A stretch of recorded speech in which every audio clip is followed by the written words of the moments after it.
Hello అండి, welcome back to our channel. So ఇవాళ నేను ఏం చూపించబోతున్నానంటే టమాటా పచ్చడి ఆంధ్ర స్టైల్ ఎలా చేయాలో ఇప్పుడు నేను చూపిస్తున్నాను మీకు.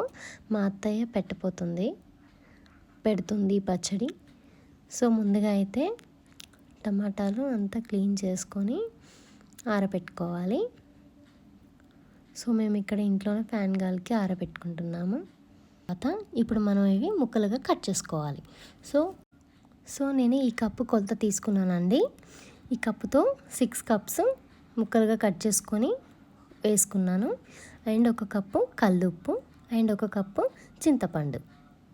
సో ఈ కప్పుతోని అన్నిటిని తీసుకొని ఒక గిన్నెలో ఇప్పుడు ఉడకపెట్టుకుంటున్నాను.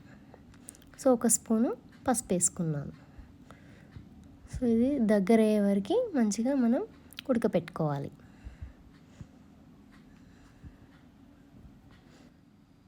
సో చూసారు కదండి, హాఫ్ అయితే బాయిల్ అయిపోయింది. సో ఇంకా దగ్గర కావాలి, అదంతా మనకి కనిపించొద్దు. సో ఇప్పుడు మనం 2 స్పూన్స్ ఆవాలు, 2 స్పూన్స్ మెంతులు లైట్గా వేంపుకొని పక్కకు పెట్టుకోవాలి.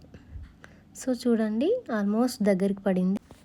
ఇప్పుడు ఒక 5 మినిట్స్ ఉంచి పక్కకు పెట్టేసుకుందాం. మిక్సీ జార్లో వేసుకొని గ్రైండ్ చేసుకోవాలి ఈ పొడిని.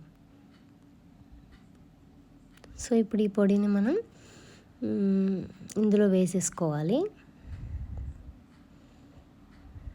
అండ్ 1.25 కారం తీసుకున్నాం. అదే కప్పుతోని 1.25 కప్పు కారం తీసుకున్నాం అన్నమాట.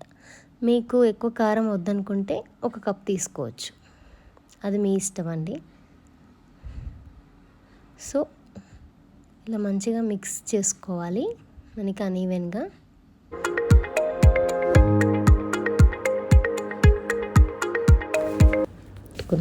ఇప్పుడు మనం తాలింపు పెట్టుకోవాలి కదా. సో తాలింపుకి కావాల్సినవి పోపు గింజలు అవన్నీ తీసుకున్నాము.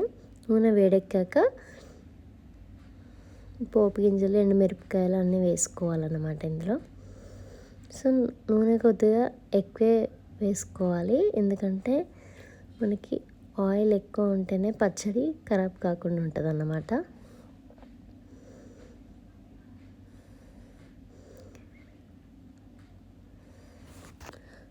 సో తాలింపు గింజలు ఇందులో వేసేసుకున్నాము. మనకి ఇక్కడ చిటపటలాడుతుంది. ఒక చిటికెడు పసుపు వేసుకొని మిక్స్ చేసుకోవాలి. లాస్ట్కి దించే ముందు కరివేపాకు వేసుకొని స్టవ్ ఆఫ్ చేసుకోవాలి.